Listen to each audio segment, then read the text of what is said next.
$86,400 to train your pigeons. Boy, I could bet that got your attention. Well, it kind of goes like this. If someone gave you $86,400 to spend in one day,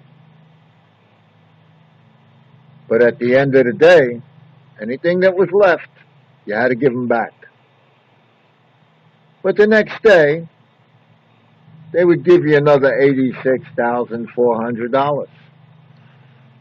And you had that whole day to spend that. And so on and so forth. But the stipulation being, one day, he's not going to deposit it for you. But what they're really talking about with that is 86,400 seconds. That's how many are in a day. That's what we have, every one of us, every day. And how we spend it is up to each of us. We'll get another 86,400 the next day. But let's talk about training pigeons. How much of that time are you willing to spend training your pigeons? I can tell you this for a fact, based on my experience, the harder you train them, the better they do. I think they perform much better if you train them and train them hard. And there's reasons for that. Taking your birds out 30 miles every day, getting them home, pretty good training. But I'll tell you what Kenny Oliver and I did some years ago. We decided not to race our young birds. We had a big futurity race. That was the Lou McElroy futurity race. And it was a multi-loss race. And I said to Kenny, want to win that race? Let's just train the birds. Don't race them. Let's just train them. Kenny said, okay, let's take a shot. And we trained them. The normal training out to 40 miles we did independently. Got them out 40 miles, 3, 4, 5 times. And as the race approached, we took them out to the 100-mile station. 2, 3 times a week.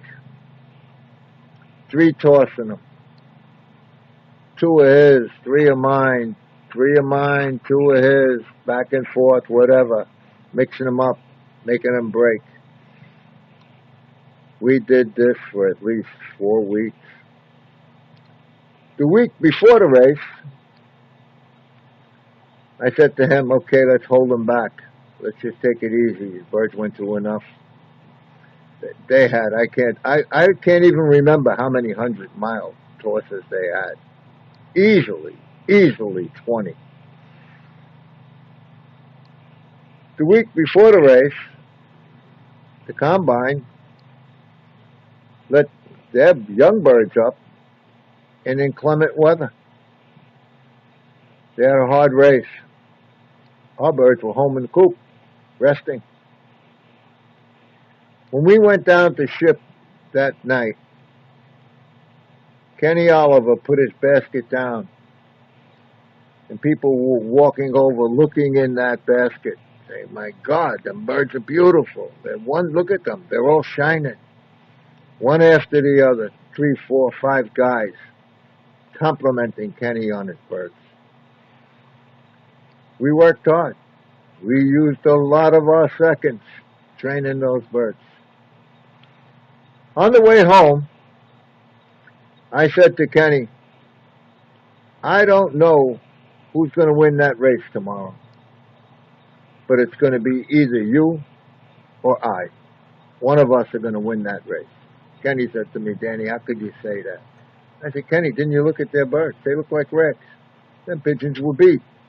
Our pigeons were shining. He said, "Oh, Danny, there are a lot of birds in that race." I said to Kenny, "I'll tell you this.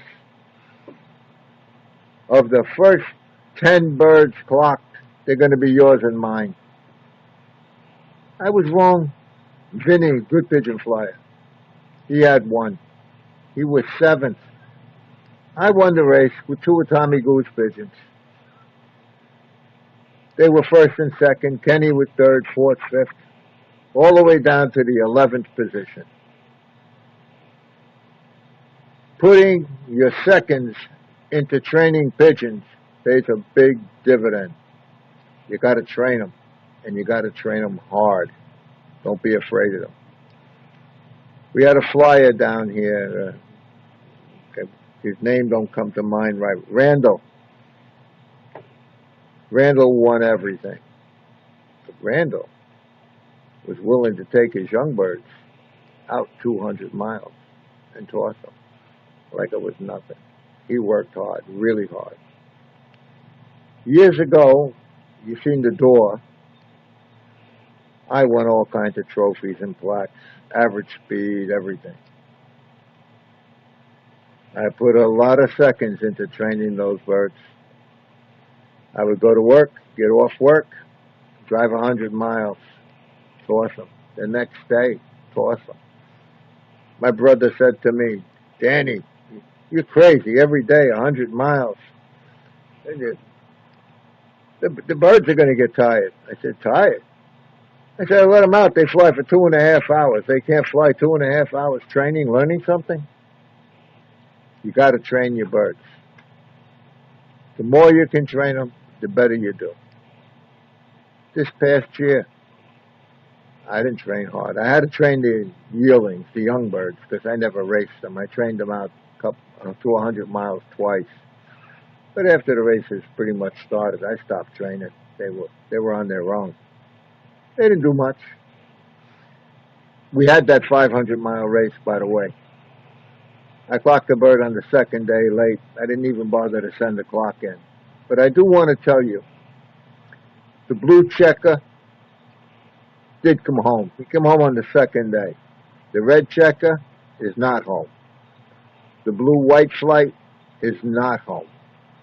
The dark checker cock, who I thought for sure would come home, is not home. Maybe them 3 weeks weren't as good as I thought they were resting. They looked good, and they were rested, but they weren't trained. They were loft-flown. And when I say loft-flown, I don't mean they were in the sky for an hour and a half, 2 hours. I just left them alone. Lost a lot of birds, but there's a few in there that impressed me. They're home.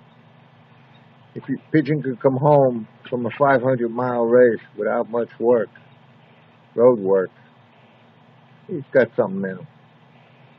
But anyway, that's what I wanted to talk about today. How much are you willing to spend of your life training birds? If you're willing to do it, you'll do well. But there's a price to pay. Your family is important. Your loved ones are important. And they're far more important than pigeons. Consider them when you're spending your seconds. Thank you for watching.